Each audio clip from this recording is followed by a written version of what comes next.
Hello, and welcome to a discussion of The Black Snake by Mary Oliver. Mary Oliver is one of the most famous poets in the United States, often known as an environmental poet, somebody who cares for the land and sustainability, but we can't let that over-influence our interpretation of her poems, because her poems are certainly interested in the human condition as well as the condition of the natural landscape. So let's take a look at the black snake. The black snake. When the black snake flashed onto the morning road and the truck could not swerve, death. That is how it happens. Now he lies looped and useless as an old bicycle tire. I stop the car and carry him into the bushes. He is as cool and gleaming as a braided whip. He is as beautiful and quiet as a dead brother. I leave him under the leaves and drive on, thinking about death, its suddenness, its terrible weight, its certain coming. Yet under reason burns a brighter fire, which the bones have always preferred.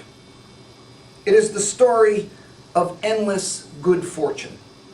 It says to oblivion, not me. It is the light at the center of every cell. It is what sent the snake coiling and flowing forward happily all spring through the green leaves before he came to the road. So that's The Black Snake by Mary Oliver, and I think we could discuss the plot first. We have a speaker who is driving, and there is a truck perhaps that goes past, and the snake is killed. The speaker takes the snake and places him or it under the leaves and then goes on. But when she goes on, she thinks about how sudden death is. And then she starts to realize that the usual logic that applies to human beings, causality, thinking about the future, etc., may not always apply when it comes to human death, when it comes to our own mortality. So, let's think about the color of the snake. Why would the snake be black in a Mary Oliver poem? Well, of course, there are black snakes, but I'm sure that she's thinking that the idea of a black snake is connected to the idea of death. So often, blackness is connected to the notion of our own dying. What do we see when we're alive? We see light. What might death be like? It's very hard to imagine since we do not go on. So we usually represent it by blackness. So the snake is black, therefore representing death. The snake flashes onto the road, and the truck can't swerve. Why not? Well, because if the truck swerves, it may lead to the death of the people inside the truck. She italicizes the word death, as if to make it sudden right away, and she'll come back to that later in the poem, and to describe how, or to suggest how human beings don't like to think about death. And by italicizing it, she can suggest that the thought of death comes on her instantly. This is how it happens. Death, that is how it happens, suddenly. And then how does she describe the snake. He lies looped and useless as an old bicycle tire. And later on she says, he is cool and gleaming as a braided whip. He is as beautiful and quiet as a dead brother. And so these are similes. Of course, a simile is a comparison using words like or as. These are similes that render inertness, nothing moving, no longer animate. This is what death is like. It's to be inert.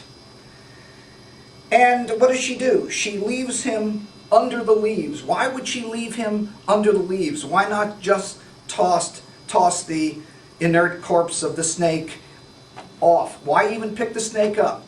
Because I think the speaker is relating the snake's death to her own. She sees the snake as a representative of the human.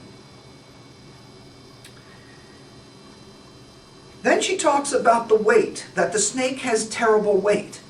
Why do you think she would say the snake has terrible weight? I think she's being symbolic here. The snake is heavy because it represents her own death, our own mortality.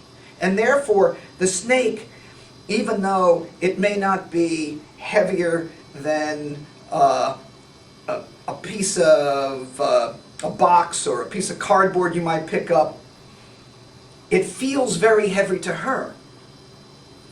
It's not ordinary because, again, this is her own sensation as it relates to her own notion of dying.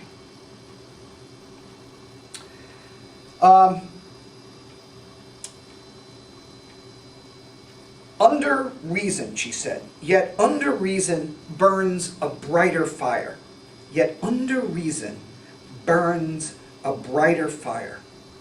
Well, so she's trying to be logical, but then she starts to realize that we are illogical, if not illogical, as human beings when we consider death. What does she mean by that? Under reason burns a brighter fire, which the bones have always preferred. What is the fire? You think about that for a second. It is the story of endless good fortune. It says to oblivion, not me. So the fire is bright. The bones have always preferred the fire. It is the story of good fortune, things that are positive about our lives.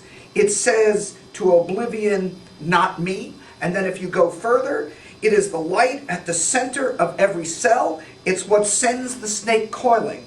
In other words, it's what animates the snake. It's what animates us. So what is this fire? The fire may be our own ability to deny mortality, to deny death. That is something that happens to other creatures, other living beings, not us. There's a famous book by Ernest Becker called The Denial of Death. And in this book, Becker suggests that human beings can comprehend their own deaths. But because they can comprehend their own deaths, what they tend to do, even subconsciously, sometimes it even slips into the conscious mind, what they tend to do is imagine themselves as somehow beyond death, as somehow beyond mortality. Becker suggests that we heroize ourselves, that we mythologize some talent we have. One might be the mythically great baseball player. One might be the mythically great parent.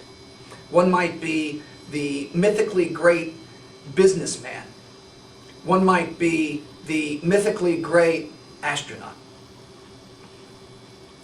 In each of these cases, if we are mythically great in our own minds, says Becker, then perhaps our heroism, our mythological strength is enough to overcome death, in effect, to guarantee immortality. Maybe, like Mary Oliver, we are great poets. Is that enough? Maybe that's enough. And yet, Oliver goes on. It is the light at the center of every cell. It is what sent the snake coiling and flowing forward happily all spring through the green leaves before he came to the road. Before he came to the road. Well, what happens at the road? In this poem, that fire that is not reasonable, that is under reason, that asserts our own denial of death. In this poem, that fire is not enough for this speaker to render, nonetheless, the irony of the fact that even though we try to, we may think of ourselves as beyond death, we may sense ourselves beyond death, the snake comes to the road. In effect, we all come to the road.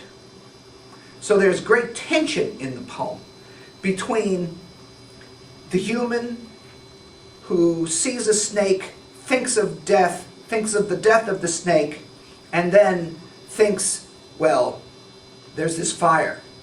I'm going to live forever. And then at the end, the poem does not let us off the hook. The poem says, we all come to the end of the road.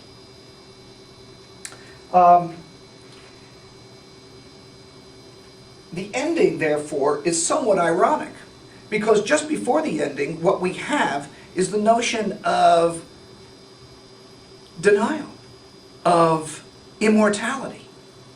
And so the words, he came to the road, appear isolated on the last line for a kind of dramatic input, dramatic closure.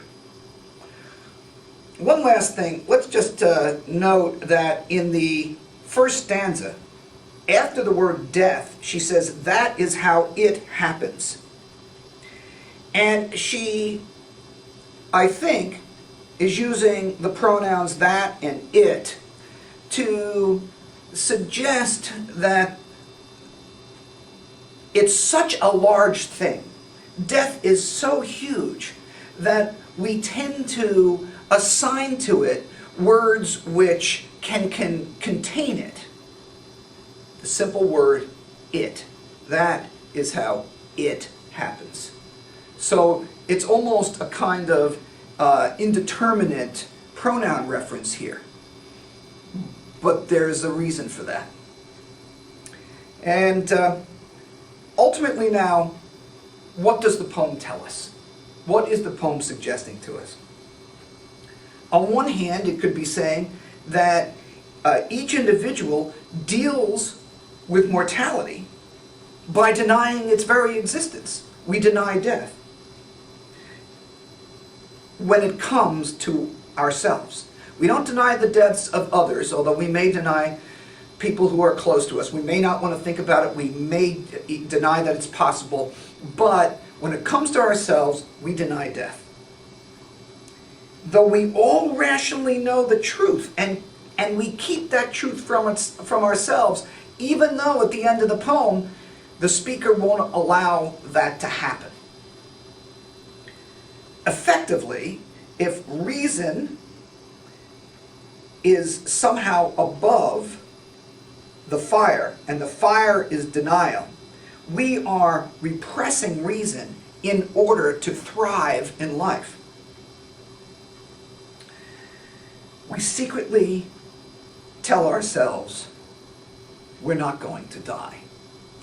But the black snake is us, according to Mary Oliver, and the black snake dies. Another final note, and that's about the form. You notice the poem is in free verse. And what takes place? A near accident on the road, the truck can't swerve, it runs over the snake, the speaker gets out, the speaker throws the snake aside, then has all of these thoughts.